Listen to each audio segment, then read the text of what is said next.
Hello kindergarten, first graders, second graders, and third graders. It's Miss Alyssa here in OT.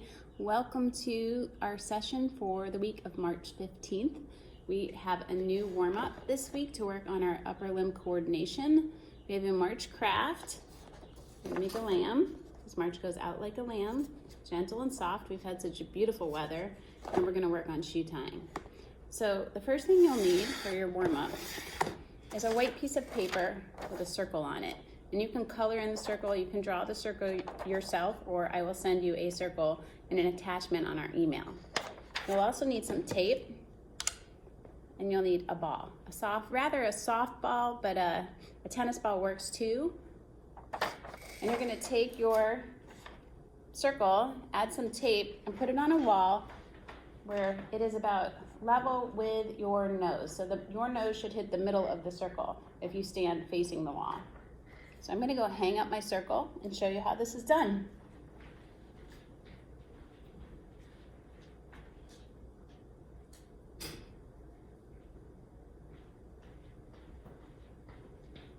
So stand about 5 to 7 feet away from your circle, and make sure when you throw the ball at the target that you're throwing overhand and not underhand. So I'm gonna try for 5 times if you're working with me.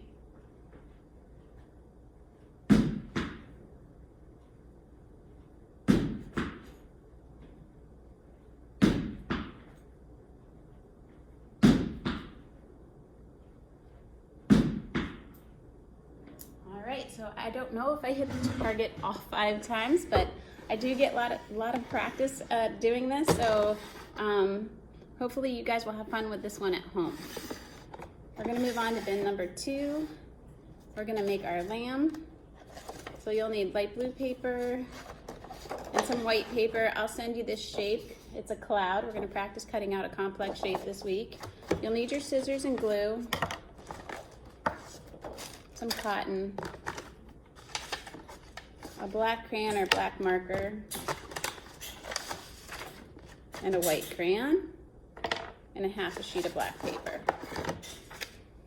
So the first thing we're gonna do is draw or print the cloud, and we're gonna grab our scissors and make sure that we are holding them the right way with our thumb in the little hole, and you wanna make sure that your wrist is in neutral, meaning your thumb is pointing straight up. Don't turn in, or most kids don't turn out, but don't turn your thumb in. Make sure that you're keeping the wrist in neutral. You might need some support from a grown-up back at the wrist to hold that position.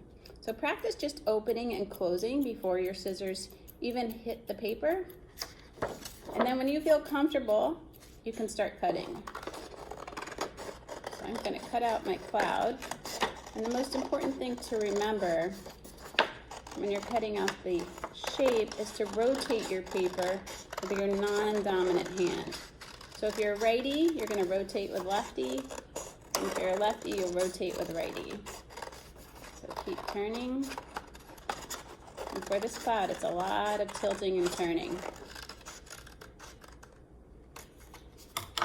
And we have a cloud. I'm gonna take our light blue paper and glue the cloud to the center.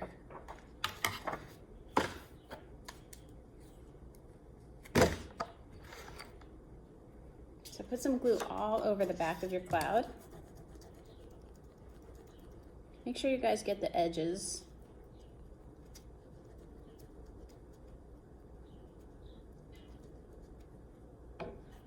And you're gonna press that onto the middle of your paper. Make sure it sticks. It'll look like this when you're done. Now we need to add our lamb's legs. So they're just little lines down.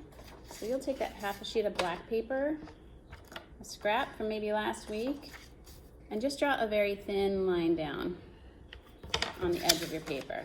So it should be kind of skinny. We're gonna practice cutting on the line.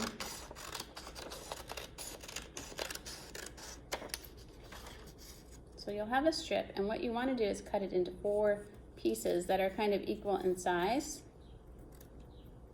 And those will be your lamb's legs. And then we're gonna take some glue and glue on the legs.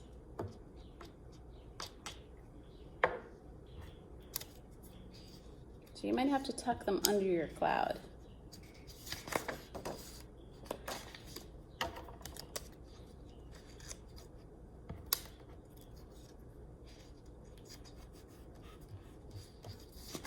Look like that when you're done. A cloud with legs. Now we have to cut out a circle. So we're going to practice drawing a circle with that white crayon on a black scrap paper. And you want to make it large, probably like 2 by 2 inches. So if you need something small like a lid to trace to make your circle, you can use that. That's always helpful. And we're going to practice cutting out that little circle. It's actually harder to cut smaller shapes than it is larger shapes. So this will be good practice for you guys. We're going to take our lamb's head and glue it on one side of the cloud.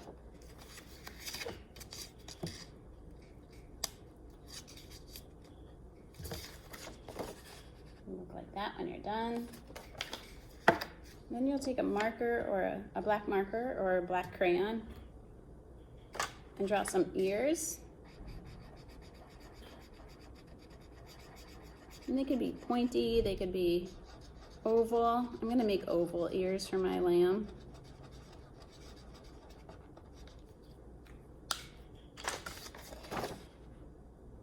And I'll take my white crayon and add some eyes and a nose and a mouth. So I'm going to practice making that mouth that we made on our lion, where it looks like a forward J and a backward J. So you guys can have some practice drawing and spacing your shapes for facial features. Next, you'll need your cotton balls. So we're going to use about 3 or 4. First thing you're going to do is rip them up. So we're going to practice that pincer grasp that we always practice, that bilateral integration, bringing 2 hands together. And if you want, if you're working with mom or dad or another grown-up, you can be challenged by having to reach for that cotton ball across midline, especially if you're working on hand preference. It's that reaching across midline that really encourages that hand preference. So we're going to rip.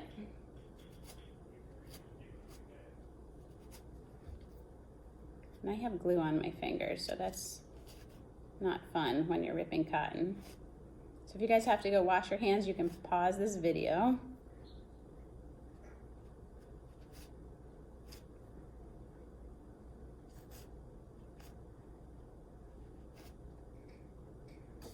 We're going to put glue all over our cloud, our lamb's body.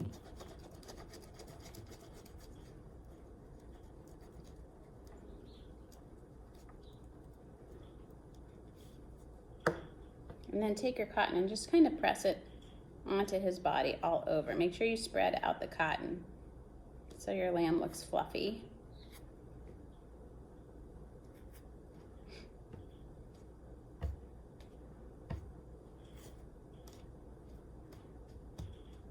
And when you're done, he'll look something like this. And if you want, you can add some more cotton to make him a little fluffy. I think this one might be a little fluffier. Depends how much cotton you want to use. And that is our lamb. That is our craft. That's our practice cutting and drawing and coloring for this week. I'm going to have you guys write as well. So I know we don't always get to writing the full poem in OT, but I do want you to practice this at home, at least writing one of the sentences of the poem. So I wanted to show you the high rate paper that we use in OT. I know I showed a few families this week. This really helps with alignment of letters and sizing of letters. So the lower part of the line is yellow, and you can make this at home. You don't have to buy it. It's called high rate paper. You can buy it online. It's very expensive, which is why we make it here in OT ourselves. I have my poem. So I'm going to read this to you first, and then I'll show you how to use the high rate paper. This is called March. There's no author. I found it online. You're loud, you're noisy, a blustery old chap. You whistle, you moan, you tear at my cap. You blow, you scowl, but March, you are fair. Part lion, part lamb, now spring is in the air. So go ahead and pick one or more of these sentences to copy. You can underline them if you need that visual cue. And we're going to practice. using this pyrite paper. So when you use this paper, your capitals should take up the white and the yellow, but your lowercase are going to stay in the yellow.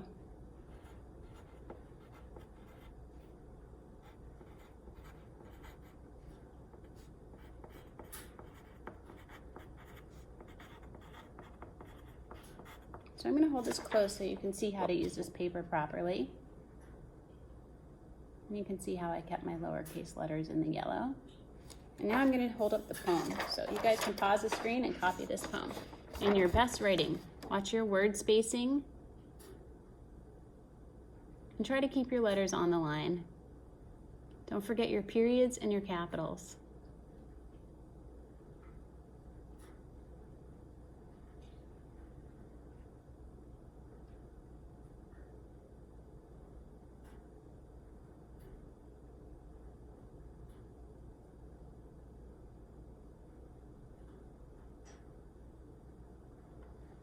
All right, if you need more time, like I said, you can pause. We're going to move on to bin number 3, which is shoe tying, as always. I don't have the tie shoe that we usually use, so I'm going to use this practice shoe.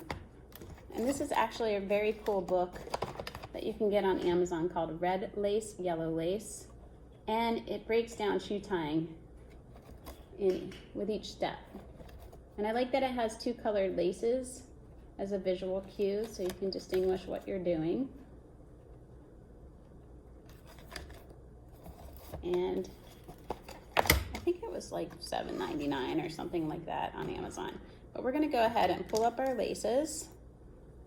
It's better to work with long laces on learning to tie shoes. You're gonna cross them. You're going to take this lace and push it down through the center. This is standard shoe tying. Pull. You're gonna make 1 bunny ear. Pinch it in the middle. You're gonna take the other lace, go around the bunny ear, and it might be good to have a little knot right here or a black dot. Push it down through that tunnel that you saved. Pinch and pull.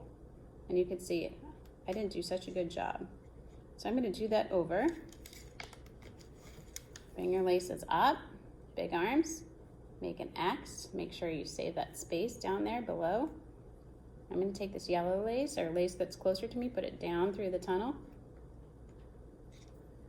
I'm going to pull. I'm going to make a bunny ear. I'm going to make it smaller this time. Take the red lace, go around, tuck it down through the tunnel, pinch and pull. And I tied my shoe using a standard shoe tying method. Now we're going to use adaptive. It's very hard to plug in on this, but I'll just tie using 2 bunny ears. So make your 2 bunny ears. You may need to plug in. Pinch them. Make sure you're pinching. Make an X. Take the one that's closer to your body. Push it down through the tunnel.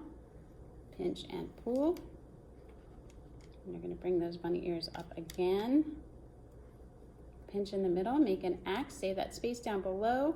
Red is closer to my body, so it's going to go down through the tunnel there. I'm going to pinch and pull. And we tied shoes using our book. So thank you for joining me. I hope you guys have a great rest of your day, and I'll see you in our live session next week.